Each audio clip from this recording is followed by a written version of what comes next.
Unit 2, Famous Social Workers in History. Clara Barton lived between 1821 to 1912. She was the recording clerk during the Civil War. She was concerned about how soldiers were cared for after being wounded in the war. She was known as the Angel of the Battlefield for establishing a service of supplies for soldiers and nurses in army camps and battlefields. She went overseas and learned about the International Red Cross and came back and founded the American Red Cross in 1881. She served as the president of the American Red Cross for 23 years.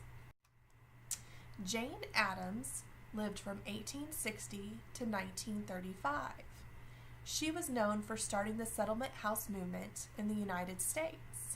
The settlement house movement turned attention on the environmental factors associated with poverty.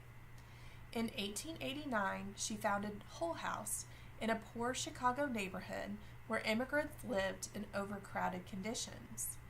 Hull House services include daycare for children, a club for working women, lectures and cultural programs, and a meeting place for neighborhood political groups. She was recognized as the founder of the social work profession in the United States, and she was the first woman to earn the Nobel Peace Prize in 1931. Mary Richmond lived between 1861 to 1928.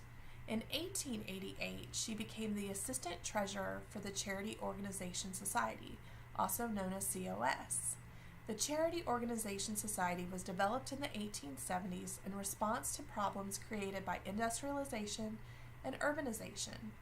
COS did not provide financial services to individuals, but instead coordinated delivery of services to people. She was trained as a friendly visitor, which is today known as casework. She developed the content and methodology of diagnosis in the early 1900s.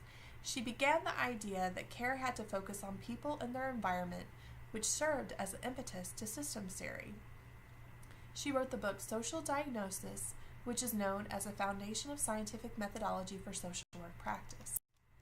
Edward Devine lived between 1867 to 1948. He was the General Secretary of the Charity Organization Society of New York from 1896 to 1912. He organized the Pittsburgh Survey, which was the first major attempt to survey a community's social conditions. In 1904, he established the New York School of Philanthropy, which becomes Columbia University School of Social Work. He was appointed by President Theodore Roosevelt to head the American Red Cross relief efforts after the San Francisco earthquake in 1906. He is known as the Dean of Social Welfare because of his thinking and writing on social work and reform in the early 20th century. Jeanette Rankin lived between 1880 and 1973. She was the first woman to be elected to Congress in 1916. She's the only member of Congress to vote against World War I and World War II. She represented Montana as a progressive Republican. She advocated for women's suffrage, children's protective legislation, prohibition, and peace. In 1919, she served on the Women's International Conference for Peace. Frances Perkins lived between 1882 and 1965. She was an advocate for the advancement of women. She became a teacher in Lake Forest, Illinois in 1904 and spent her free time at Hull House and other Chicago immigrant settlement houses. In 1910, she became the head of the National Consumers League, where she lobbied for better working hours and improved conditions for the working poor. In 1933, President Roosevelt appointed her as his Secretary of Labor. This made her the first woman in the United States to hold a cabinet position.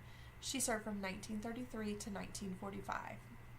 She played a key role in writing New Deal legislation. Harry Hopkins lived between 1890 to 1946. He was a close advisor to President Franklin Roosevelt. He helped to create New Deal programs such as the Works Progress Administration and the Federal Emergency Relief Administration. He served as the administrator of the Federal Emergency Relief Administration and the Secretary of Commerce under Roosevelt. He served as the secretary of the New York City's Bureau of Child Welfare. He ran the Gulf Division of the American Red Cross in New Orleans, Louisiana, and he wrote the official charter for the American Association of Social Workers.